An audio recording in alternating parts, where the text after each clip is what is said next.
compact SUV space has been the hottest SUV segment in India, and there are several important players in the market.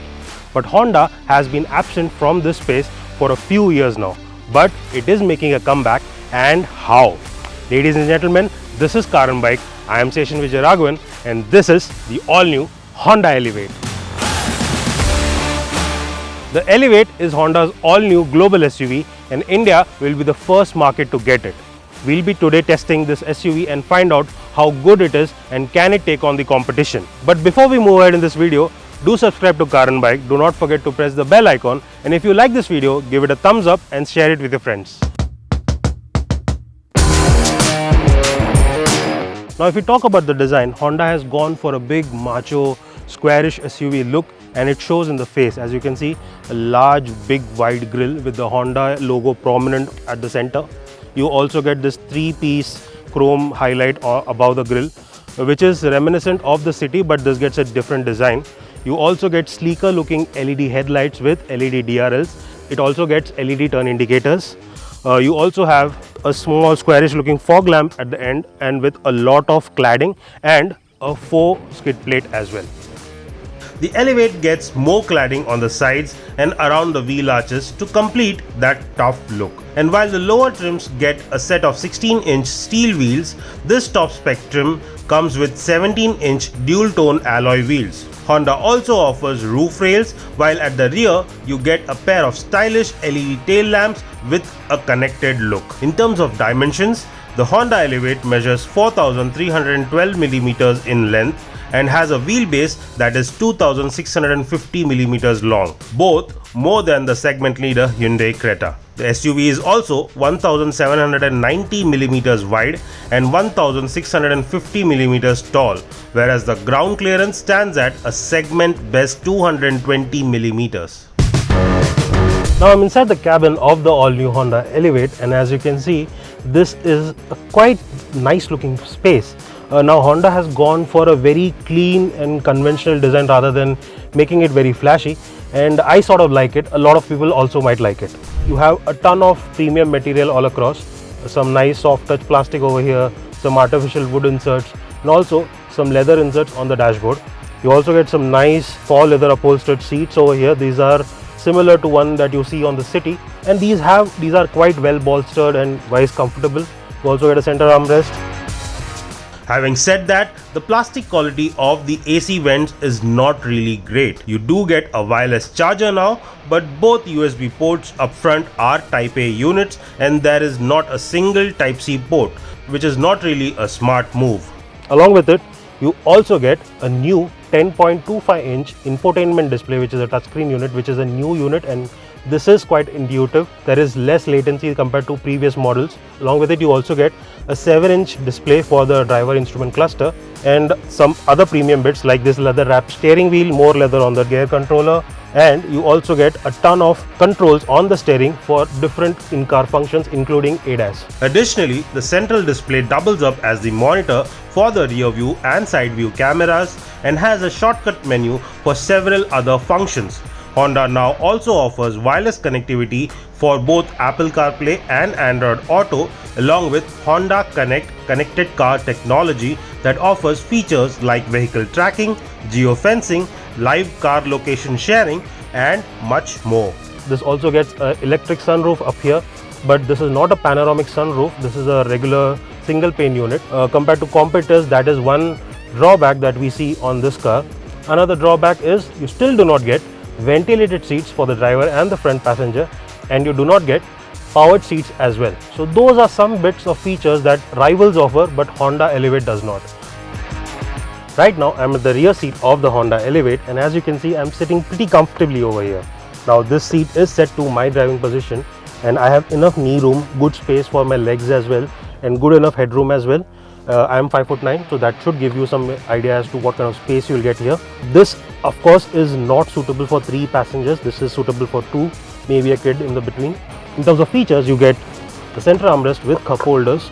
You also get rear AC vents, which are certainly a very important feature, but you only get a 12-volt power socket, not a USB charger like up front. Apart from that, this is a relatively low-key cabin. You do not get any fancy features like sunshade or a big panoramic sunroof, but it is a nice space to be in. It is comfortable. You will not feel any discomfort during long durations of drives. You have some magazine holders or phone holder as well. So all the basics are covered, but yes, we wish this had more features to offer. Honda is also giving a huge importance to safety. The Elevate is loaded with up to 6 airbags, anti-lock brakes, rear seat belt reminder, rear parking sensors, lane watch camera and rear view camera. Other features include vehicle stability assist, hill start assist, emergency stop signal and isofix seat mounts.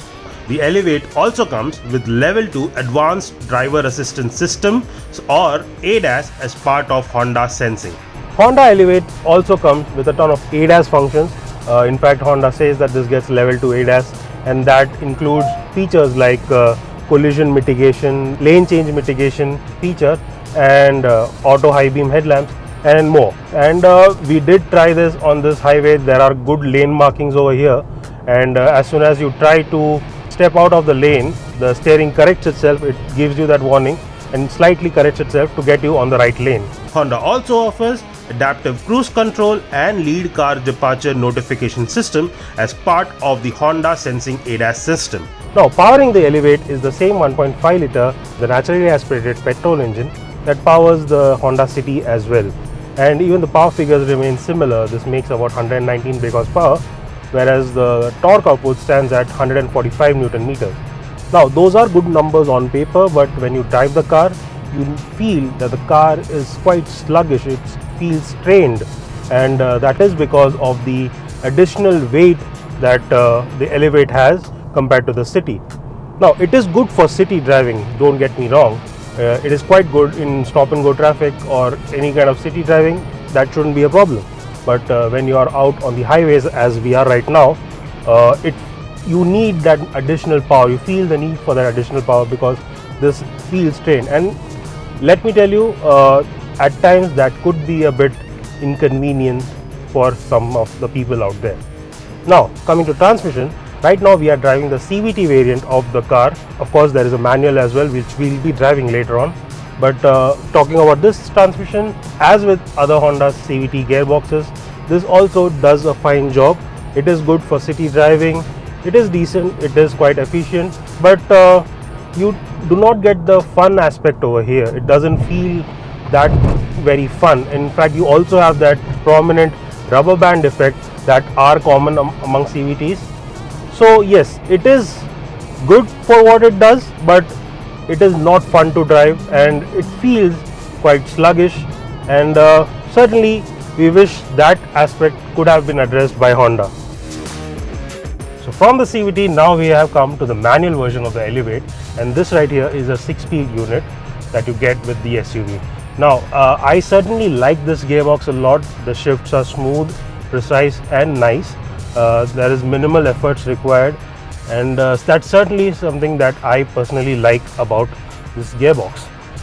In fact, Honda says that it has reduced the ratios between the first and the second gear so that there is an increased amount of power in the lower revs, and that certainly shows. I would say this is well mated to the engine than the CVT, because with the CVT there was a sluggish nature involved, and it wasn't that fun to drive. Of course, this is not very energetic or something, but yes, the gearbox is good enough to handle the sluggishness of this engine, and I think that is a plus. And if I had to choose, I would go for the 6-speed manual rather than the CVT. Coming to the ride and handling department, the Elevate has a nice ride quality. It soaks in all the undulations, the small undulations on the road pretty nicely. Even handling department wise, it is quite nice. It handles really well. But one issue that I have with the car is with the steering. I wish this had more feedback. This feels quite wooden and has next to no feedback from the steering wheel, and that at times can be a bit cumbersome, and we wish this was more fun to drive in that aspect. Honda has also worked extensively on the NVH levels of the Elevate, and that too is quite good. The new Elevate is certainly a good attempt from Honda. However, it misses out on a lot of creature comforts that the competition offers. and some of them might be a deal breaker for a lot of buyers. Furthermore, Honda is neither offering a diesel option nor a hybrid powertrain, which I think is a missed opportunity given the increasing popularity for hybrid cars. So there you have it. That is what the Honda Elevate was all about. There are several things that we liked and several that we think Honda should have worked upon and added to this SUV. Overall, it is a very nice package, and it all boils down to how Honda prices it, and the pricing will be announced in September.